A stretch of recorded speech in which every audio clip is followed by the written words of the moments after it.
This is an accredited cleaning expert course for carpet care. So this is only a course from the Academy here in Orlando.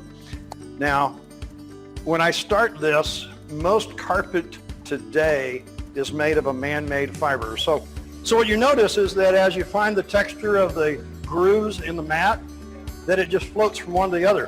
What you're doing is you're digging down into those grooves. Is that hard to run?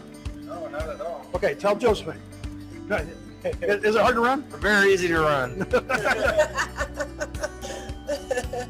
Or you to vacuum it right then, just vacuum it up, and then like if I wanted to start over and redo it again, I would do the process over again to see if I can get up just as much dirt as I did. Okay, so what Josephine's asking here is, and I'll answer this for both of you. This has got that old look of what, whenever I was growing up, oh, you may remember them too, John. Shag carpet. Yeah, it's coming back, but this is now what they call it.